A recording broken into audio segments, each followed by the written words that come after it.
Ministerio Shalom. Estudio de escatología, profecías finales, con el pastor Marco Antonio Caicedo. Bienvenidos.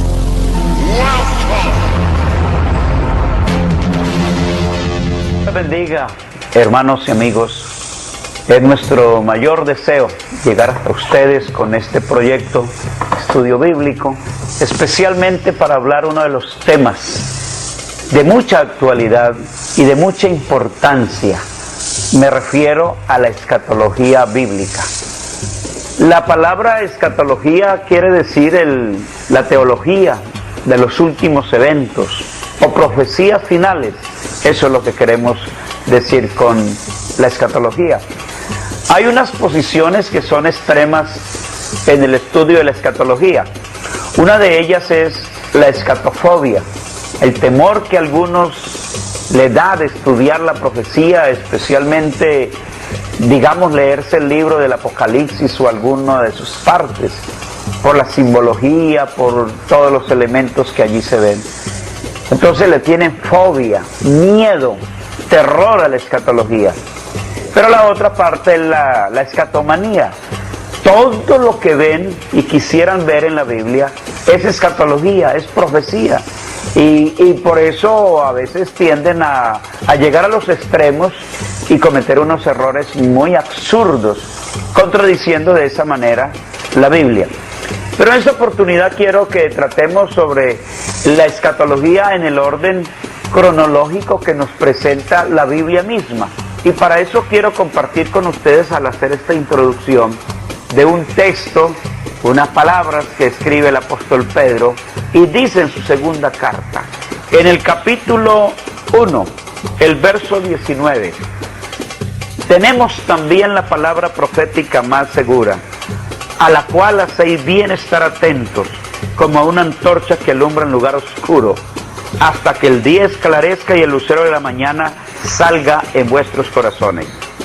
Entendiendo primero esto es importante entenderlo, que ninguna profecía de la Escritura es de interpretación privada, porque nunca la profecía fue traída por voluntad humana, sino que los santos hombres de Dios hablaron siendo inspirados por el Espíritu Santo. Así que, hermanos y amigos, a eso nos vamos a atener, a lo que la Biblia misma nos dice con relación a la escatología, a los eventos que ya se están cumpliendo aceleradamente y los que han de cumplirse. En sí, ¿qué es la escatología?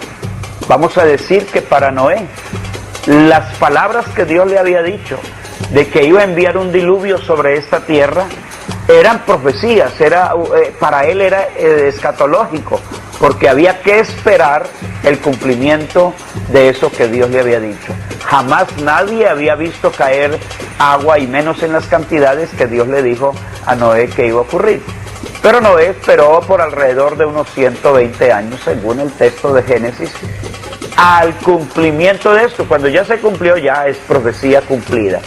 Y así muchos otros eventos que hay en las Escrituras. Todo el Antiguo Testamento es escatología que para nosotros ya se cumplió en gran parte, porque estamos esperando algunos otros eventos que, a la par con las profecías del Nuevo Testamento, de las palabras que el Señor Jesús dijo y que los discípulos, los apóstoles del Señor, entre ellos Pablo, han dicho o escribieron señalando hacia el futuro. Entonces, nuestro estudio bíblico vamos a comenzarlo de la siguiente manera. Tenemos que para los hermanos, para los amigos que han adquirido, hermanos especialmente que han adquirido el afiche, porque este trabajo viene con un libro, un folleto bien amplio y un afiche. Entonces vamos a iniciar nosotros este trabajo de la siguiente manera. Iniciamos sobre el Calvario, allí donde se compra, se paga el precio de nuestra redención, de nuestra salvación. Tenemos aquí este evento, en la cruz donde se hizo nuestra redención. El evento seguido del Calvario, después de la resurrección del Señor, tenemos entonces el aposento alto, es donde nace la iglesia. la iglesia del Señor nace en el día de Pentecostés, el sermón del apóstol Pedro, la conversión de tantas otras almas, y de allí en adelante se inicia entonces el periodo llamado de la gracia, hablando ya de las dispensaciones, el periodo de la gracia y el periodo que hasta ahora estamos viviendo, con los eventos siguientes, que es el desarrollo del Evangelio de Jesucristo el Señor. ¿Cómo se ocurre el desarrollo? Pues ahí tenemos el cristianismo siendo perseguido por la Roma política.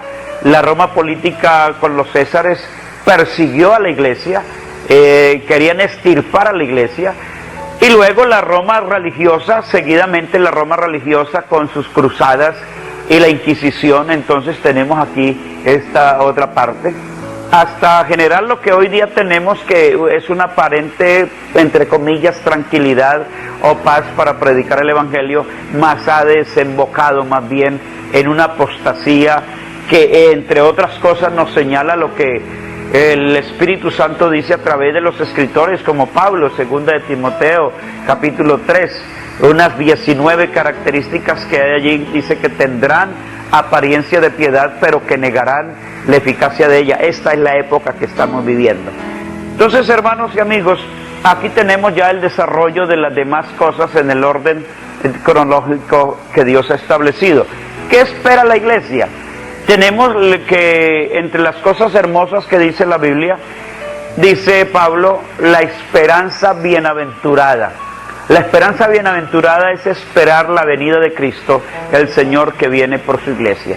Entonces quiero con ustedes decirles, hay que hacer una gran definición entre el levantamiento de la iglesia o el rapto de la iglesia, como aprendimos los antiguos hace tanto tiempo, y hemos venido hasta este momento esperando esa gloriosa venida de Cristo por su iglesia. Entonces llamémoslo el rapto de la iglesia.